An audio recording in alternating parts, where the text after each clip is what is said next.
मेरा नाम कोमल है। 16 साल की उम्र में ही मेरी शादी हो गई थी और मेरे पति राजीव की उम्र भी उस समय सिर्फ 20 साल थी। हमारे खानदान में लड़कियों की शादी तो जल्दी हो ही जाती थी, लेकिन राजीव की इतनी कम उम्र में शादी करने के पीछे एक बड़ी वजह थी। जब राजीव 18 साल के थे तो राजीव के घर में एक प्यारी सी बहन ने जन्म लिया था। लेकिन जब राजीव की बहन नीलम 2 साल की थी तब राजीव के माता पिता का एक्सीडेंट में मौत हो गई। राजीव उस समय खुद पढ़ाई कर रहे थे और ऐसे में नीलम को संभालना बहुत मुश्किल था। कोई भी रिश्तेदार आगे नहीं बढ़ा था दोनों बहन भाई की जिम्मेदारी उठाने के लिए। तब दूर की एक दादी ने राजीव को सलाह दी थी कि तुम शादी कर लो, घर में बहू आएगी तो वो नीलम को संभाल लेगी। और इस तरह केवल 20 साल की उम्र में ही राजीव की मुझसे शादी हो गई। मैं भी उस समय बहुत कम उम्र थी, दुनियादारी की कोई समझ नहीं थी। जब सुहाग की सेज पर बेटी में राजीव का इंतजार कर रही थी तो राजीव ने आकर मेरे गोद में छोटी सी नीलम को बिठा दिया था और मुझसे कहा था, कोमल, आज से नीलम तुम्हारी बेटी है, इसे माँ का प्यार देना। मुझे तुमसे और कुछ नहीं चाहिए, बस मेरी बहन नीलम को कोई तकलीफ ना हो। मैंने भी खुले दिल से नीलू को अपना लिया था। मैं उसे बिल्कुल अपने बच्चों की तरह रखती। देखते देखते नीलम कब 18 साल की हो गई पता ही नहीं चला। कोमल, नीलम नहीं आई अभी तक एकेडमी से। मैं अभी अभी कपड़े धोकर फ्री हुई थी जब राजीव ने मुझसे सवाल किया। वो आज ऑफिस नहीं गए थे क्योंकि आज उनके बॉस की बेटी की शादी थी, इसीलिए राजीव की छुट्टी थी। दोपहर का खाना खाने के बाद सो गए थे और अब 5 बजे उनकी आंख खुली थी और उठते ही सबसे पहले अपनी बहन के बारे में पूछा था। मैं मुस्कुराते हुए बोली, राजीव, तुम बाहर की दुनिया में और अपने ऑफिस में इतना खो गए हो कि तुम्हें पता ही नहीं है कि तुम्हारी बहन नीलम घर देर से आती है। मेरी इस बात पर राजीव हैरान होकर मुझसे देखने लगे और बोले, कोमल, ये क्या कह रही हो तुम? तुम्हारा कहने का मतलब क्या है? मैंने कहा, राजीव, मेरे कहने का कोई भी मतलब नहीं है, बस सीधी सी साफ बात है जो मैं आपको बता रही हूँ कि नीलम एकेडमी से लेट घर आती है। उसने मुझे बता रखा है कि उसकी छुट्टी लेट होती है, बस इसीलिए घर लेट पहुँच पाती है। मेरी बात सुनकर राजीव थोड़ा गुस्से में बोले, कोमल, तुमने कभी मुझे इसके बारे में बताया क्यों नहीं? मैं बोली, राजीव, इसमें बताने वाली क्या बात है? जब उसकी छुट्टी ही लेट होती है तो लेट घर पहुंचती है, और ऐसा नहीं है कि रात हो जाती है, शाम होते होते घर आ जाती है। मैं बेकार में तुमसे शिकायत करके बच्चे के खिलाफ तुम्हारे कान क्यों भरूं? मुझे राजीव की बात बिल्कुल पसंद नहीं आई थी, इसीलिए मेरी आवाज़ में थोड़ा गुस्सा आ गया था। मुझे ऐसे मर्द बिल्कुल भी पसंद नहीं थे जो औरतों पर बेकार में अपनी धौंस जमाते हैं और उन पर अपना हुक्म चलाते हैं। मुझे गुस्से में देखकर राजीव थोड़ा नरम पड़े और बोले, कोमल, तुम अच्छी तरह से जानती हो कि जिस बच्ची की तुम बात कर रही हो उस बच्ची की माँ नहीं है। तुम्हें याद है ना, मैंने जब छोटी सी नीलम को तुम्हारी गोद में दिया था तब मैंने कहा था कि इसे अपनी बेटी की तरह पालना। तुम्हें नीलम की माँ का दर्जा दिया था और माएँ अपने बच्चों की गलत हरकतों पर पर्दा नहीं डालती। मैंने प्यार से राजीव को समझाते हुए कहा, राजीव, नीलम अभी बच्ची है, अगर हम उसके साथ जोर जबरदस्ती करेंगे, ज़्यादा रोक टोक करेंगे तो वह जिद्दी हो सकती है और बिगड़ भी सकती है। इसीलिए हमें उस पर बेकार की पाबंदियां नहीं लगानी चाहिए। मैंने नीलम को बिल्कुल अपने बच्चे की तरह पाला है, लेकिन उस पर पूरी नज़र रखती हूँ। क्या आपको कभी लगा कि मैं कभी गलत साबित हो रही हूँ? क्या कभी नीलम ने आपसे शिकायत की मेरे खिलाफ कि मैं उसको तंग करती हूँ, उस पर जुल्म करती हूँ? मेरी बात सुनकर राजीव ने ना में सिर हिला दिया और बोले, नहीं कोमल, मुझे तुम पर पूरा विश्वास है कि तुम एक अच्छी माँ साबित हुई हो।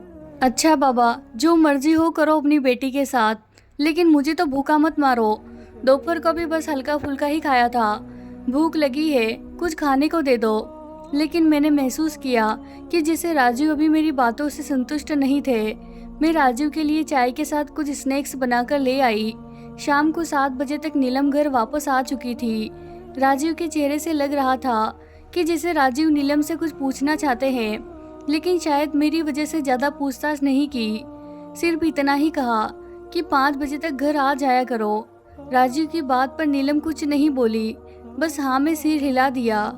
आज नीलम मुझे बहुत चुप चुप सी लग रही थी। पहले तो जब भी आती तो चहकती हुई आती, हमेशा बोलती रहती, अपने सहेलियों की बातें, अपनी एकेडमी की बातें बताती रहती, लेकिन आज वह बहुत चुप थी।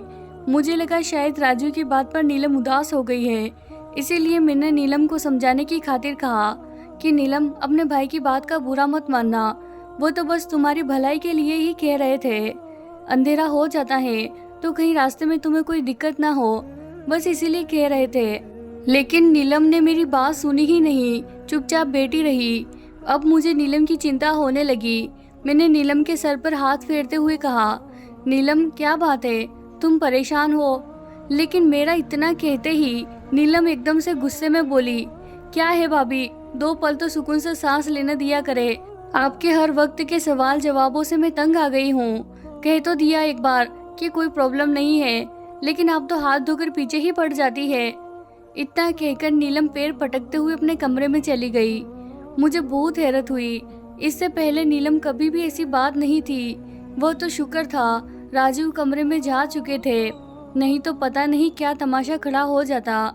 मेरे अंदर से किसी ने मुझे नीलम के खिलाफ भड़काना चाहा, लेकिन मैंने अपने दिल को समझाया कि जरूर बच्ची पढ़ाई की वजह से परेशान होगी, तभी ऐसे बोल गई है, वरना नीलम पहले तो कभी ऐसी नहीं थी।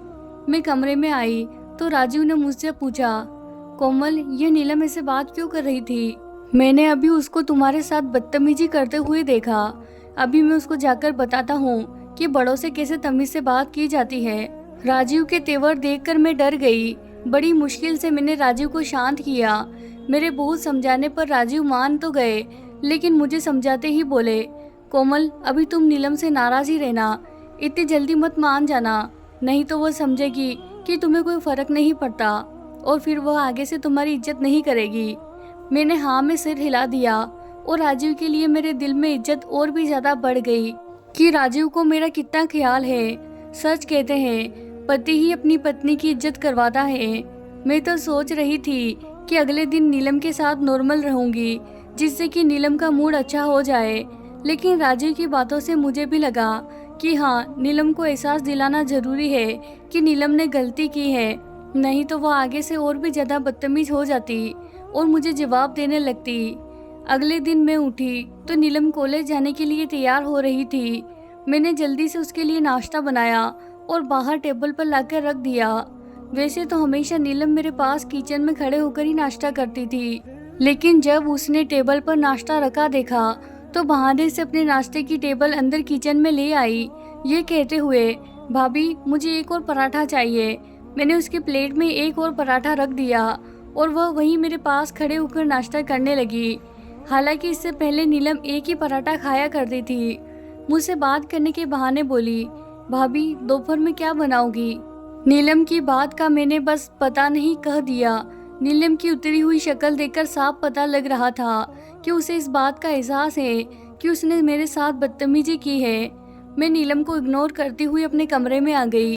हालांकि मेरा दिल अंदर ही अंदर परेशान हो रहा था नीलम की हालत देखकर, लेकिन नीलम को सबक सिखाना जरूरी था। कॉलेज जाने से पहले नीलम मेरे पास आई तो मैंने कुछ पैसे उसकी तरफ बढ़ा दिए, लेकिन पैसे लेने की बजाय नीलम एकदम से मेरे गले लग गई और आंखों में आंसू भरते हुए बोली, भाभी, मुझे माफ कर दो। पता नहीं कल मुझे क्या हो गया था जो मैं आपको इतना कुछ बोल गई। कल मुझे मम्मी की याद भी बहुत आ रही थी और मेरी सबसे अच्छी दोस्त भी मुझसे नाराज थी, इसीलिए मेरा मूड खराब था। भाभी, मुझे माफ कर दो। ये कहते कहते नीलम हिचकियाँ से रोने लगी। उसके रोने से ही मैं एकदम परेशान हो गई।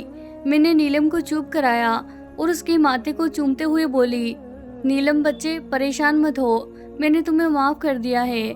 मैं तुमसे नाराज नहीं थी, बस मुझे दुख हुआ था और मैं तुम्हें एहसास दिलाना चाहती थी कि तुम्हारा रवैया मेरे साथ गलत था। मेरी बातों से वो खुश हो गई और संतुष्ट होकर कॉलेज चली गई और नीलम को खुश देखकर मैं भी खुश हो गई।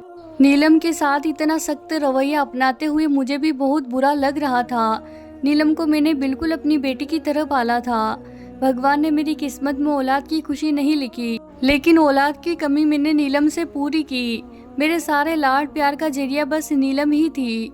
कुछ दिनों से मैं नोट कर रही थी कि नीलम सुबह कॉलेज जाने के बाद दोपहर को घर नहीं आती थी, वहीं से एकेडमी चली जाया करती थी। मैंने उसे पूछा तो कहने लगी, भाभी, एग्जाम आने वाले हैं, सिलेबस बहुत ज़्यादा है और मुझे अपने कॉलेज में टॉप करना है, इसीलिए ज़्यादा से ज़्यादा पढ़ाई करती हूँ। और 7 बजते बजते नीलम एकेडमी से घर वापस आ जाया करती थी। लेकिन मैंने महसूस किया था जब भी नीलम एकेडमी से शाम को वापस आती है तो बहुत ज़्यादा थकी थकी सी होती थी। फिर मैंने अपने आप को तसल्ली दी कि दो दो जगह जाकर पढ़ाई करती है, थक जाती होगी बेचारी। आज राजीव की मौसेरी बहन हमारे घर आई थी। मेरे घर कोई भी मेहमान आता तो मैं दिल खोलकर उसका स्वागत करती थी, लेकिन कोई भी मेहमान आता था वो मेरा दिल तोड़े बिना नहीं जाता था। जाते हुए लोग मुझे एहसास करा ही जाते थे कि मैं बांझ हूँ। और आज तो हद हो गई जब मीना दीदी ने कहा कि राजीव भैया आपको दूसरी शादी कर लेनी चाहिए, क्योंकि मुझे लगता है अब भाभी माँ नहीं बनेंगे। अगर भगवान ने उन्हें औलाद की खुशी देनी ही होती तो ना जाने कब की दे दी होती। आप भी तो इंसान हैं, आपका भी तो मन करता होगा अपने बच्चे को अपनी गोद में खिलाने का। मीना दीदी की बात सुनकर मेरा दिल टूट गया था। मैंने नम आंखों से राजू की तरफ देखा था। राजू ने मुझे आंखों ही आंखों में तसल्ली दी और मीना से कहा, मीना, दूसरी शादी के बारे में ना तो सोचा है और ना ही सोचूंगा। मैं सिर्फ बच्चे के लिए कोमल की इतने सालों की वफा और सेवा को भुला नहीं सकता। राजू की बात सुनकर ढेर सारा प्यार उमड़ आया था राजीव पर। राजीव बहुत ही अच्छे पति साबित हुए थे, मेरा बहुत ख्याल रखते, मेरी खुशी का ध्यान रखते। आज तक शायद ही कोई दिन ऐसा आया हो जब राजीव की वजह से मेरी आंखों में आंसू आए हो। मैंने अपनी आंखों में आए आंसू साफ किए, लेकिन तभी मेरी नज़र थोड़ी दूर बैठी नीलम पर पड़ गई, जो अपनी पढ़ाई छोड़कर हमारी बातों में दिलचस्पी ले रही थी। उसके चेहरे के एक्सप्रेशन भी बिगड़े हुए थे, जैसे अंदर ही अंदर गुस्से से कांप रही हो। पता नहीं क्यों मेरे दिल में यह ख्याल आया कि लगता है नीलम को अपने भाई की बात पसंद नहीं आई। लेकिन मैं नीलम के खिलाफ अपने दिल में कोई बुरे ख्याल नहीं लाना चाहती थी, इसीलिए मैंने अपने इस ख्याल को दिल से निकाल दिया। मीना दीदी मुंह फुलाए बिना खाना खाए जा चुकी थी, लेकिन ना चाहते हुए भी मेरा ध्यान बार बार नीलम की तरफ जा रहा था। अपनी किताबों को गुस्से से सेट करते हुए और पैर पटकती हुई अपने कमरे में चली गई। रात को जब प्यास से मेरी आंख खुली तो मैं पानी लेने किचन में आई, लेकिन नीलम के कमरे की लाइट जल रही थी। मुझे बहुत ज़्यादा हैरत हुई, रात के 1 बजे तक नीलम क्यों जाग रही थी। सुबह उसे कॉलेज भी जाना होता था। मुझे नीलम की चिंता होने लगी। मैंने जल्दी से आगे बढ़कर नीलम के कमरे का दरवाज़ा खटखटाया, लेकिन 2-3 मिनट गुजरने के बाद भी नीलम ने दरवाज़ा नहीं खोला। और जब बहुत देर बाद दरवाज़ा खोला तो मैं उसकी हालत देखकर दंग रह गई। उसके बाल बिखरे हुए थे और आंखें लाल हो रही थी। मैंने एकदम आगे बढ़कर नीलम को गले लगा लिया। नीलम बच्चे, क्या बात है, तुम्हारी आंखें क्यों लाल है? इतनी देर रात तक जागोगी तो यही हाल होगा। हमें नहीं चाहिए ऐसे नंबर जो तुम्हारी सेहत खराब करे। शाम को जल्दी सोया करो और अपनी सेहत का ख्याल रखो। मेरी बात सुनकर नीलम की आंखों में आंसू आ गए। मैं अब तो और भी ज़्यादा परेशान हो गई। नीलम, क्या बात है? मुझे लगता है तुम रोती रही हो, इसीलिए तुम्हारी आंखें लाल है। मेरी बात सुनकर नीलम रोते हुए बोली, भाभी ऐसी कोई खास बात नहीं, बस मुझे मम्मी की याद आ गई थी। मैं बहुत देर तक नीलम को समझाती रही और फिर उसे सोने का कहकर अपने कमरे में चली आई। मेरे दिल में वहम पैदा हो गया था। पता नहीं आजकल नीलम को अपनी माँ की याद बार बार क्यों आने लगी थी। पूरी रात मैं ना सो सकी। बार बार दिल में घबराहट सी होती कि कहीं कुछ गड़बड़ ना हो जाए, कहीं नीलम के साथ कुछ गलत ना हो जाए। अगर नीलम के साथ कुछ गलत हो गया तो मैं राजू को क्या जवाब दूंगी? राजू का तो भरोसा ही टूट जाएगा। कितना भरोसा है राजू को मुझ पर। क्या कहूँगी राजू से जब राजू मुझसे पूछेंगे कि तुमने माँ बनकर मेरी बहन की यह कैसी परवरिश की है? मेरे दिमाग में एक भी जवाब नहीं आ रहा था कि मैं राजू को संतुष्ट कर पाती। मैंने बीच बीच में उठकर नीलम के कमरे की तरफ देखा, लेकिन उसके कमरे की हर बार लाइट जलती हुई मिली। मैं ऐसे ही परेशानी में करवटें बदल रही थी कि तभी घड़ी ने 5 का अलार्म बजाया। मैं उठकर बाहर आई, लेकिन मैंने देखा कि ठीक उसी समय नीलम की कमरे की लाइट बंद हुई थी। मैं तो सोच रही थी कि सुबह हो गई है, नीलम बाहर आएगी और भगवान की आरती करेगी, क्योंकि आज तक का यह नियम था कि नीलम रोज सुबह उठकर भगवान की आरती करती थी। लेकिन अब मैं कुछ दिनों से देख रही थी कि उसने अपना यह नियम तोड़ दिया था। लेकिन मुझे लगा कि यह नीलम का पर्सनल मामला है, इसीलिए मैं उसकी इस मामले में ज़्यादा दखल नहीं देती थी। अगर उसे भगवान से लो लगानी होती तो वह मेरे कहने से नहीं बल्कि खुद अपने दिल से भगवान से लो लगाएगी। मैं नहा धोकर फ्रेश हुई और घर का एक दो काम निपटाने के बाद जल्दी से नाश्ता बनाने लगी। थोड़ी देर बाद नीलम भी फ्रेश होकर आ चुकी थी। वह कॉलेज जाने के लिए एकदम तैयार थी। मैंने नीलम के लिए नाश्ता लगाया। वह मेरे पास ही खड़ी होकर नाश्ता करने लगी। जब मैंने नीलम से कहा, नीलम आज एकेडमी से छुट्टी कर लेना और घर जल्दी आ जाना, कुछ जरूरी काम है। नीलम बोली, ऐसा क्या जरूरी काम है जो मुझे एकेडमी से छुट्टी करनी पड़ेगी? मैंने उसे बताया कि तुम्हारे लिए कुछ शॉपिंग करनी है। मैं सोच रही हूँ कि तुम्हें कुछ नई ड्रेस दिलवा दूँ। काफ़ी दिन हो गए तुम्हारे लिए शॉपिंग नहीं की है। मेरी बात सुनकर नीलम मुस्कुरा दी, कहने लगी, भाभी इतनी सी बात के लिए मैं एकेडमी से छुट्टी क्यों करूँ? आपको जो भी कपड़े पसंद आए वह मेरे लिए ले आना। खुशी खुशी मैं वह कपड़े पहन लूँगी। मेरी पसंद नापसंद का कोई सवाल ही नहीं उठता। बस मैं छुट्टी नहीं करूँगी। मेरा एकेडमी जाना बहुत ज़रूरी है। नीलम की बात सुनकर मैं दंग रह गई। यह पहली बार हुआ था कि शॉपिंग के नाम से नीलम को खुशी नहीं हुई थी, तो शॉपिंग के नाम से ही नीलम खुशी से खिल उठती थी। फिर चाहे एकेडमी हो या कॉलेज हो, वहाँ की छुट्टी कर सकती थी। लेकिन आज पता नहीं क्यों छुट्टी करने के लिए बिल्कुल भी राजी नहीं हुई। मेरे दिल में अजीब अजीब ख्याल आने लगे। नीलम के जाने के कुछ देर बाद ही फ़ौरन एकेडमी जा पहुँची। लेकिन जब मैं वहाँ पहुँची तो पता चला कि एकेडमी में छुट्टी है, क्योंकि टीचर की खुद की शादी थी। इसीलिए पूरे हफ्ते कोई बच्चा वहाँ नहीं जा रहा था। अब मेरी हालत बिगड़ने लगी, क्योंकि किसी और की बेटी बहुत बड़ी जिम्मेदारी होती है। राजू अपनी बहन के बारे में मुझसे पूछता तो क्या जवाब देती कि ये सब क्या हो रहा है। मैं दोपहर का खाना अकेले खाती थी, लेकिन आज सच जानने के लिए मेरे पेट में पानी का एक घूंट भी नहीं गया। शाम को जब नीलम अपने समय से पहले लौटी तब तक मैं गुस्से से जलती रही थी। नीलम के आते ही मैं उसका हाथ पकड़कर कमरे में ले गई और उससे पूछा, कहाँ गई थी तुम? और नीलम ने वही जवाब दिया, एकेडमी गई थी। और कहाँ गई थी? एकेडमी? कौन सी एकेडमी? एकेडमी की तो छुट्टियां लगी हुई है। बताओ तुमने मुझसे झूठ क्यों बोला? तुम मुझसे क्या छुपा रही हो? पता है आज मैं कितना परेशान हूँ। अन्न का एक दाना भी मेरे पेट में नहीं गया है। मेरी बात सुनकर नीलम मुस्कुरा दी। भाभी बस इतनी सी बात के लिए आप इतना परेशान हो गई थी? आपने खाना भी नहीं खाया। नीलम, यह तुम्हें इतनी सी बात लग रही है? यहाँ मेरे प्राण निकले जा रहे हैं। बताओ नीलम, यह सब क्या है? नीलम बोली, भाभी आप तो बात को खींचने लगती है। जैसा आप समझ रही है वैसा कुछ भी नहीं है। बात दरअसल ये है कि जैसे ही एकेडमी की छुट्टियां हुई तो मेरी दोस्त है ना अंजू, वह मुझे अपने साथ अपने घर ले जाती है। कहने लगी, जब तक एकेडमी नहीं खुल जाती हम दोनों साथ में पढ़ाई कर लिया करेंगे। बस मैंने उसकी बात मान ली। आपको बताना जरूरी इसीलिए नहीं समझा क्योंकि मुझे पता था आप मना तो नहीं करोगी। और फिर पढ़ाई तो करनी है, एकेडमी में करूँ या फिर दोस्त के घर जाकर करूँ। फिर नीलम मुझसे इधर उधर की बातें करने लगी। थोड़ी देर में मेरा भी मूड ठीक हो गया था।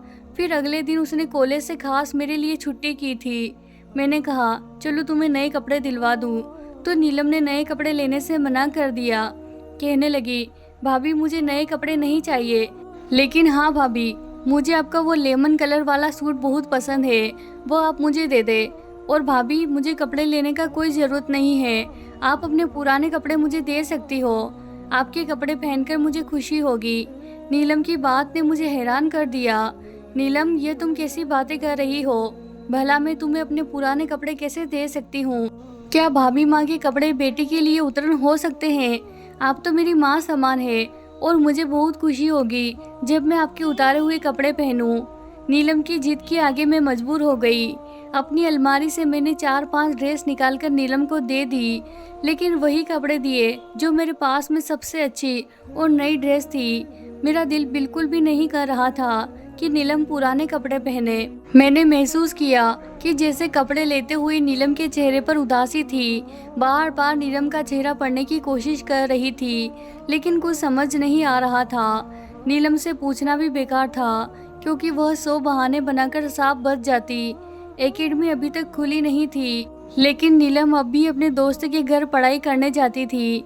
मुझे भी नीलम पर पूरा भरोसा था, इसीलिए मैंने उसे नहीं रोका। आज भी नीलम कॉलेज से सीधे अपने दोस्त के घर चली गई थी। राजीव आज घर पर ही था। पता नहीं आज अचानक से मेरे मन में क्या आया, एकदम से कहने लगी, राजीव, नीलम के रहने से घर में रौनक रहती है और नीलम के जाते ही एकदम सन्नाटा हो जाता है। सोचो राजीव, जब नीलम की शादी हो जाएगी तो यह घर काटने को दौड़ेगा। काश भगवान ने हमें भी बच्चे की खुशी दी होती, लेकिन शायद हमारे नसीब में बच्चे की खुशी नहीं। राजीव, अब तो मुझे भी लगता है तुम्हें दूसरी शादी कर लेनी चाहिए थी। कम से कम इस घर में बच्चे की किलकारियां तो गूंजती। मेरी बात सुनकर राजीव बोले, बस कोमल, आज कह दिया सो कह दिया। आगे से कभी भी यह बात अपने मुंह से मत निकालना। तुमसे प्यार करता हूँ मैं। कोमल, तुम्हारे बिना रहने के बारे में मैं सोच भी नहीं सकता, और जो कुछ तुमने मेरे लिए किया है, क्या मैं उसका सिला तुम्हारे सर पर सौतन ला कर दूँ? मैं कभी भी दूसरी शादी नहीं करूँगा। हाँ, बच्चे की कमी मुझे भी खलती है, लेकिन शायद यही हमारी किस्मत में है। तभी मेरी नज़र गेट पर पड़ी नीलम पर पड़ी। वह शायद अभी अभी आई थी मेरे पास, और राजीव के पास आने की बजाय वो अपने कमरे में चली गई। राजीव को ये बात बिल्कुल पसंद नहीं आई, लेकिन मैंने जैसे तैसे करके बात को रफा दफा किया। रात को जब सब खाना खाकर अपने कमरे में चले गए तो मैं थोड़ी देर के लिए नीलम के पास चली गई। आज भी मुझे नीलम की आंखें लाल लगी। मैंने पूछा, क्या बात है नीलम, आज तुम फिर रोई हो? मेरी बात सुनकर नीलम की आंखों में और भी ज्यादा आंसू आ गए। कहने लगी, हाँ, वो मम्मी की याद आ गई थी। मुझे बहुत ज़्यादा दुख हुआ। नीलम, तुम आजकल अपनी माँ को कुछ ज़्यादा ही याद करती हो। मैं मानती हूँ कि माँ की जगह कोई नहीं ले सकता, लेकिन मैंने तुम्हें अपनी बेटी समझकर पाला है। मैं भी तो तुम्हारी माँ हूँ। फिर तुम्हें ऐसा क्यों लगता है कि तुम्हारी ज़िंदगी में माँ की कमी है, जो हर वक्त तुम माँ को याद करके रोती रहती हो? मेरी बात सुनकर नीलम बोली, आपने तो मुझे माँ से भी बढ़कर प्यार दिया है। बस ऐसे ही कभी कभी मम्मी की याद आ जाती है। कुछ देर में नीलम के पास बैठी रही, फिर उठकर अपने कमरे में आ गई। अगले दिन से नीलम ने कुछ ऐसा किया कि मैं हैरान रह गई। शाम को नीलम नहाने के लिए बाथरूम में घुस गई, और जब नहाकर निकली तो मैं उसे देखकर हैरान रह गई, क्योंकि उसने मेरा गंदे उतरा हुआ सूट पहन रखा था। मैंने कहा, नीलम, ये क्या तुम्हारे पास कपड़े नहीं है जो तुमने मेरे गंदे कपड़े पहन रखे हैं? मेरी बात सुनकर वो बोली, भाभी, आपके कपड़े पहनती हूँ तो आपकी खुशबू आती है, बस इसीलिए। लेकिन नीलम, कम से कम धुला हुआ सूट तो पहन लेती। यह मेला सूट पहनने की क्या जरूरत थी? नीलम बोली, लेकिन भाभी, कपड़े धोने के बाद उसमें से आपकी खुशबू चली जाती है, इसीलिए मैंने आपके गंदे कपड़े पहन लिए। अभी नीलम को कपड़े पहने हुए 15 मिनट ही हुए थे कि तभी राजीव आ गए, और फिर उसके बाद तो रोज ही ये होने लगा। राजीव के घर आने से 15 मिनट पहले नीलम मेरा उतरा हुआ सूट पहन लिया करती। अब तो राजीव ने भी नोटिस करना शुरू कर दिया था। एक दिन मुझसे कहने लगे, कोमल, नीलम हर वक्त तुम्हारे कपड़े क्यों पहने रहती है? क्या उसके पास अपने कपड़े नहीं है? मैं बोली, नहीं राजीव, ऐसी बात नहीं है। नीलम के पास ढेर सारे कपड़े पड़े हुए हैं। बल्कि मैंने तो उस दिन भी कहा था कि चलो तुम्हारे लिए नए कपड़े लेकर आते हैं, लेकिन नीलम ने मना कर दिया। लेकिन मेरी बात सुनकर राजीव संतुष्ट नहीं हुए थे। मेरे दिल में ख्याल आया, कहीं राजीव ये तो नहीं सोच रहे थे कि मैं उनकी बहन को अपने उतारे हुए कपड़े जानबूझकर पहनाती हूँ। अगले दिन नहाने के बाद मैंने अपने कपड़े फौरन धो दिए, जिससे कि नीलम को मेरे गंदे कपड़े ना मिले। लेकिन मुझे हैरत उस वक्त हुई जब नीलम ने इसी बात पर पूरा घर सर पर उठा लिया। कहने लगी, भाभी, जब आपको पता है मैं आपके उतारे हुए कपड़े पहनती हूँ तो आपने अपने कपड़े क्यों धोए? राजीव के आने का भी समय हो रहा था। मैंने जैसे तैसे करके उसको शांत कराने की कोशिश की, लेकिन वह किसी तरह भी शांत नहीं हो रही थी। बार बार घड़ी की तरफ देख रही थी। नीलम बोली, भाभी, आप अभी दूसरे कपड़े पहन ले और यह उतरे हुए कपड़े मुझे दे दे, मैं पहन लूँगी। अब तो पता नहीं क्यों मेरे दिल में भी शक होने लगा कि जरूर कुछ गड़बड़ है। राजीव के आने का समय हो चुका था और मैं घर में कोई अशांति नहीं चाहती थी, इसीलिए मैंने दूसरे कपड़े पहने और अपने पहने हुए कपड़े नीलम को दे दिए। नीलम ने खुशी खुशी वो कपड़े पहन लिए। मैंने सोच लिया था कि मैं सच्चाई जानकर रहूँगी। अगले दिन संडे था। घर का कुछ सामान लेने के लिए राजीव पास की दुकान पर गए हुए थे। नीलम भी साथ चली गई। मेरे पास यही मौका था। मैं नीलम के कमरे में आ गई। बेड पर वही रात वाला सूट पड़ा हुआ था। जो कल रात नीलम ने पहना था। मैं नीलम के कमरे की तलाशी लेने लगी। जैसे ही बेड से तकिए हटाए तो मुझे बहुत ही अजीब सी गंदी सी बदबू आई। मैंने गौर किया तो वह मेरे कपड़ों से आ रही थी। मैंने जल्दी से कपड़ों को उलट पुलट कर देखा तो मेरे सिर पर आसमान गिर पड़ा। मेरे कपड़ों में खून लगा हुआ था और कपड़ों से इतनी गंदी बदबू आ रही थी कि उन्हें छुआ भी नहीं जा रहा था। मैंने जल्दी से कपड़े दूर फेंक दिए।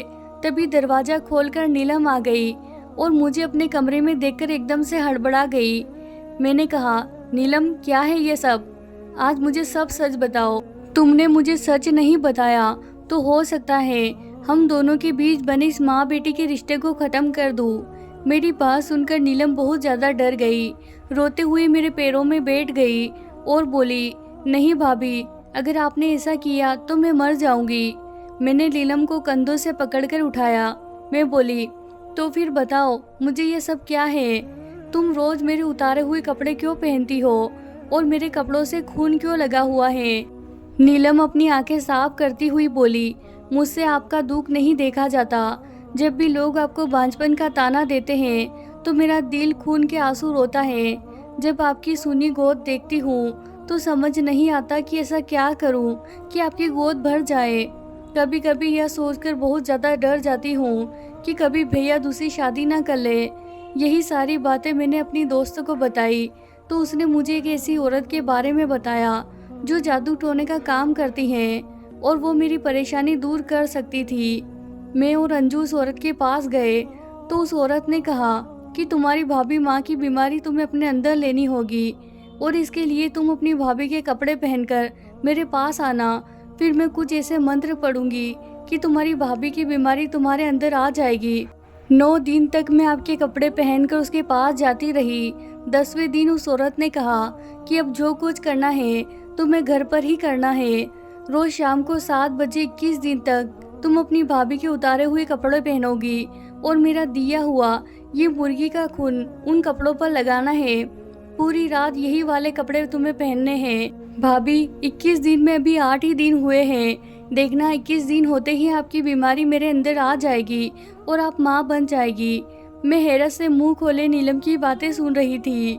नीलम जो कि रिश्ते में मेरी ननद थी, मुझसे इतनी मोहब्बत करती थी कि शायद कोई बेटी अपनी माँ से ना करे।